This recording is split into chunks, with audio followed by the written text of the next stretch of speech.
나우 인터뷰 코너입니다.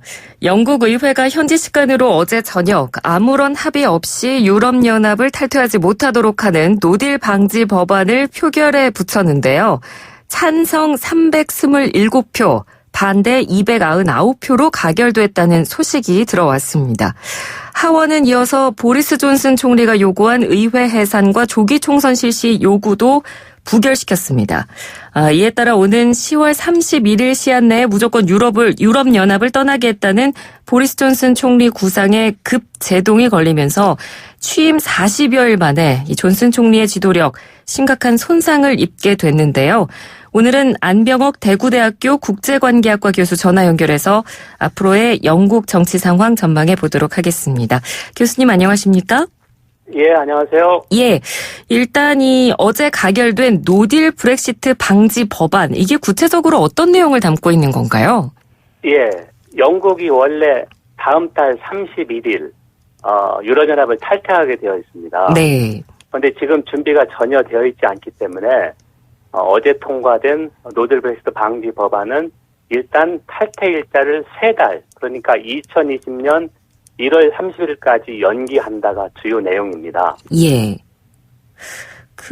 노딜 브렉시트 방지 법안이 이 상정될 때까지의 과정이 굉장히 긴박했잖아요. 일단은 보리스 존슨 총리가 정회 날짜, 그러니까 정회 일정을 조율을 하기도 했었고, 또 이거에 반발해서 하원이 지난 3일에 내각 의사일정 주도권을 하루 동안 가져오는 그 결의안을 가결시키면서 이제 어제 결과로까지 이어진 건데 이 과정에 대한 설명도 좀 부탁드리겠습니다. 예, 먼저 하원의 일시 정회에 대해서 설명드리겠습니다. 네. 7월 말부터 그러니까 보리스 존슨이 중도에 총선 없이 총리가 보수 당원들을 천하해서 총리가 된 다음에 5주 정도 영국 하원이 여름 정기 휴회에 들어갔습니다. 예. 그래서 지난 3일, 9월 3일 날 개원 예정이었었는데요. 8월 28일 날 오전에 보리스 존슨 총리가 전격적으로 9월 9일부터 10월 14일까지 5주 동안 의회를 정회하겠다. 그런 노림수, 그러니까 셈법을 던졌습니다. 네. 그렇게 한 것은 의회가 노딜 브렉시트 저지하겠다는 법안을 준비 중이라고 알기 때문에 보리스 존슨은 어떤 일이 있어도 10월 31일에 노딜 브렉시트 불사하겠다는 그런 입장을 계속해서 표명해 왔지 않습니까? 네네. 그래서 의회한테 시간을 주지 않기 위해서, 그러니까 노딜 브렉시트 법안을 통과시키를 못하도록 해서 이렇게 노림수로 쓴 건데요. 네. 의회가 일치 단결해서 개원하자마자, 그러니까 9월 3일 날 노딜 브렉시트 법안 상정을 하겠다는 모션, 그러니까 동의안이 오늘 통과시켰습니다. 그래서 여기서 중요한 게 집권 여당인 보수당의 존 보코 하원 의장인데요. 네.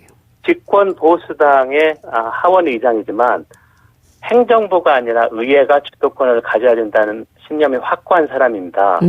그동안에 브렉시트 일자를 2번이나 연기 과정에서도 의회 우선권을 주었습니다. 그래서 이번에도 마찬가지로 하원의 집권 여당인 하원 버코 의장하고 나머지 야당 일시단결 그리고 보수당의 반란표가 합치해서 이렇게 강력하게 요구하기 때문에 상당히 드물게 의회가 그 일정 주도권을 가져올 수 있었습니다. 그러니까 이게 굉장히 드문 일인 거죠. 그러니까 의사일정 주도권이 하루 동안 이렇게 하원에 부여된다 이런 경우가요? 예, 보통 영국은 이제 불무법이 나가기 때문에 의사 절차 규정도 많은 부분 관례에 따르는데요. 네. 원래 정부 법안이나 정부 제안을 우선 토론하게 되어 있습니다. 네. 그런데 이거를 하원 의장하고 야당 일시단결하고 보수당에서 반란표가 나와서 아니다. 이렇게 중요한 것은 의회가 먼저 토론하고 이 안을 통과시켜야 된다 해서 의사주도권을 가져온 것입니다. 굉장히 영국 정치에서 특이한 부분이네요. 그렇습니다. 예. 자, 원래 그런데 이 총리의 정회 조처 자체는 사실 법적으로 문제가 없는 거기 때문에 저희가 이 시간에 한번 이 이야기를 다루면서도 법적으로 정회 자체를 맡기는 어렵지 않겠느냐 이런 전망이 많다 이런 이야기를 했었거든요. 그런데 어찌됐건 노딜 브렉시트 방지 법안을 이 상정을 시킨 이 부분에 대해서 외신들도 굉장히 많이 좀 이례적인 일이다라고 보도를 하더라고요. 예, 그렇습니다. 헌법학자들이 해석을 했는데 총리의 합법적인 권한 범위 이내이다. 의회 정해라고 하는 것은. 네. 물론 이제 법이 허용하는 최대치 같다는 그런 게 이제 해석이었고요. 그런 상황에서 의회가 할 수 있는 게 이 짧은 기간에 총리가 노렸던 게 그거거든요. 노딜 저지 법안 시간을 주지 않겠다. 네네. 이걸 과연 해서 통과시킬 수가 있었는데 야당이 힘을 규합했고 그다음에 보수당에도 상당 부분 반란표가 나와서 이렇게 가능했던 것이라고 생각합니다. 네. 방금 교수님께서 그 보수당 내부에서 반란표가 상당히 많이 나왔다 이 부분을 이야기를 해주셨는데 이 부분도 주목해 볼 만한 부분이거든요. 그러니까 네. 존슨 총리가 지금까지 계속 좀 뭐랄까요 막무가내식으로 밀어붙였던 이 노딜 브렉시트가 결국은 여당 의원들한테도 신뢰를 얻지 못한 것이다 이렇게 볼 수 있겠죠? 그렇습니다. 이번에 21명의 집권 보수당 의원들이 반란표를 떳떳하게 던지고 존슨 총리가 반발해서 이 사람들을 출당시켰습니다. 네네. 그런 극단적인 조치까지 했는데요. 이 사람들 면면을 보면 화려합니다. 전직 재무장관이 2명이나 있고요. 그 다음에 영국의 위대한 정치인 윈스턴 처칠 손자까지 이런 행렬에 가담했습니다. 네. 이 사람들은 노딜 브렉시트는 영국 경제에 너무 큰 손실을 끼치기 때문에 안 된다. 브렉시트 자체를 반대하는 것이 아니라. 예. 자, 그렇기 때문에 막무가내식으로 지금 앵커께서 얘기하셨던 살든지 죽든지 10월 30일에는 EU를 탈퇴하겠다는 그런 보리스 존슨의 막무가내식 이거는 양심을 걸고 내가 저지하겠다 그런 걸 적극적으로 표명한 것이죠. 네. 자, 그리고 예상대로 보리스 존슨 총리가 하원 표결 직후에 바로 이제 조기 총선을 치르자고 얘기를 했고, 그래서 조기 총선 여부도 표결에 바로 붙였는데 이것도 뭐 역시 예상대로 부결이 됐죠. 예. 예. 예, 그렇습니다.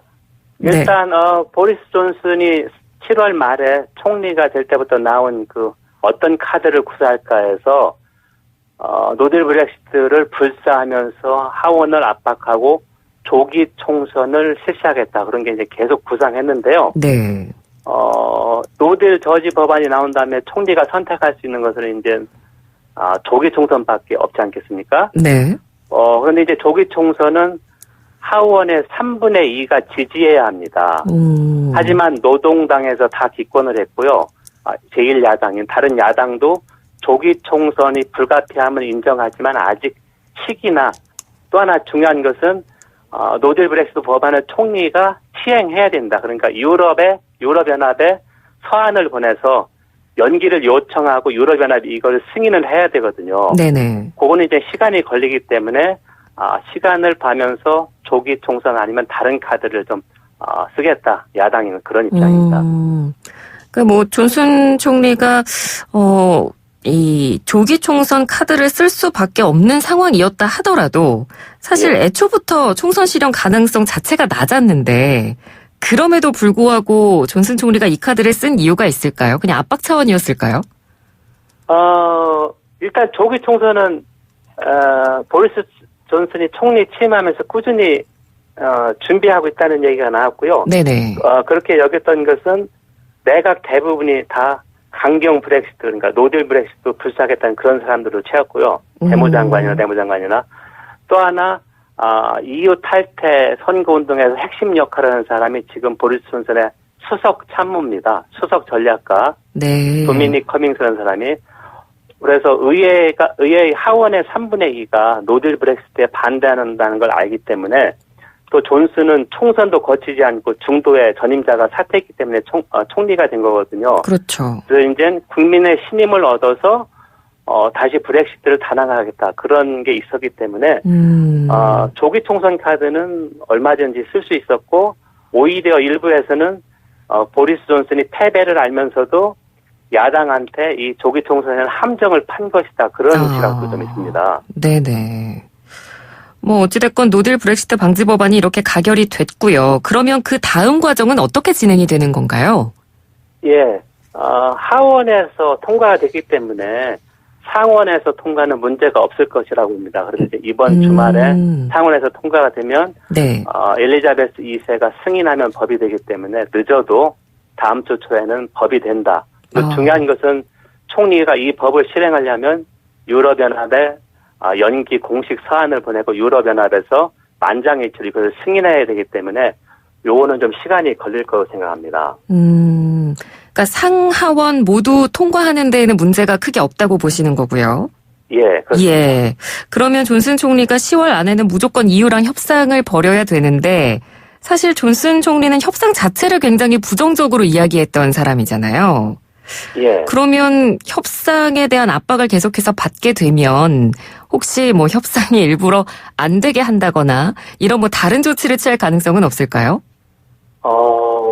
보리스 존슨이 노딜 브렉시트도 불사하겠다는 걸 하면서 의회에 손발을 묶어서 이제 임시 정회 5주 정도 임시 정회를 했던 이유는 일단 영국이 EU와의 협상에서 협상력이 매우 부족합니다. 네. 그러니까 이제 협상력을 높이려고 하는 그런 이유도 있었고 또 하나는 일주일에 2번씩 유럽연합과 협상을 가속화하겠다. 지금 협상은 하고 있습니다. 근데 문제는 탈퇴 조약 영국 하원에서 거부된 가장 큰 이유가 북아일랜드와 아일랜드 간의 그 국경 통제 없음을 유지하는 그 안전장치를 영국 하원이 반대를 한 것이거든요. 네네. 근데 그거에 대해서 영국이 다른 대안을 전혀 제시하지 못하고 있습니다. 그리고 유럽연합도 이거를 변경해 줄 의사가 전혀 없기 때문에 예.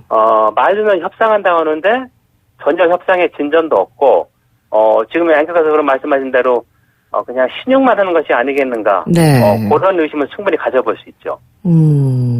혹시 국민투표를 다시 제기할 가능성도 있을까요? 제가 브렉시트하고 유럽통합 연구하면서 가장 많이 받은 질문이 네. 국민투표를 언제 할까요? 그런 이야기였습니다. 네네. 네, 그래서 제가 이제 지금까지 대답한 것은 정치인들은 보면 바람직한 것이 무엇인가는 금방 아는데 네. 그거를 받아들이고는 마지못해서 제일 마지막 순간이거든요. 예. 자, 무슨 말이냐면 조기 총선이 실행되고 결과도 불확실해서 어느 한더 과반을 확보하지 못하면 브렉시트는 계속 연기만 될 것이 해결되는 것이 아니거든요. 네. 그러면 이제 마지막 수단으로 우리가 브렉시트 결정을 국민투표에서 했듯이 다시 국민투표, 국민의 의견을 묻자 이게 나올 수 있는데요. 그거는 이제 앞으로 더 많은 그 난관을 극복해야 가능한 그 최후의 수단이 되지 않을까 이렇게 생각합니다. 네. 왜냐하면 그 영국 국민들도 이제는 좀 체감적으로 많이 지쳐있지 않을까 그런 생각도 좀 보기에는 들거든요. 그렇습니다. 지금 네. 제가 영국 연구자들이나 아니면 언론 보도를 보면 제일 많이 나오는 게 브렉시트 피로감이 너무 크다 이런 얘기가 많이 나오고 있습니다. 네네. 그러면 끝으로 혹시 정부 불신임안이 제기될 가능성은 얼마나 될까요? 어떻게 보시나요? 예, 일단 제1야당 노동당은 현재는 불신임을 더 선호한다고 봅니다. 왜냐하면 네. 불신임이라는 것은 총리가 잘못했기 때문에 신임하지 않는다는 이야기거든요. 예. 그리고 과반만 필요하면 됩니다. 그러니까 야당이 일치 단결하고 집권 여당 보수당에서 반란표 한두 표만 나면 가능한데요. 일단 여기에 대해서 여러 야당 간의 의견이 일치하지 않습니다. 네. 예를 들면 제3야당인 스코틀랜드 민족당 SNP는 그리고 자유민주당 가장 친유럽적인 자유민주당은 제4당이죠. 일단 보리스 존슨이 브렉시트를 연기한 다음에 조기 총선이나 아니면 불신임을 하자. 그러니까 총리를 믿지 못하기 때문에 네네.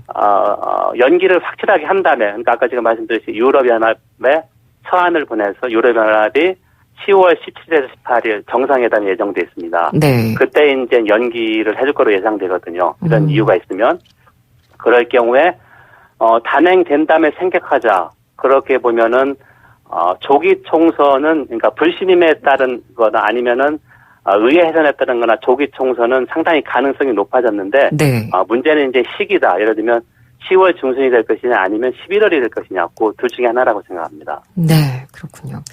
어쨌든 뭐 금방 쉽게 끝날 문제는 역시 아닌 것 같습니다. 자, 오늘 말씀 잘 들었습니다. 고맙습니다. 감사합니다. 네, 지금까지 안병옥 대구대학교 국제관계학과 교수였습니다. 1부는 여기서 마치고요. 잠시 뒤 2부 이어가도록 하겠습니다.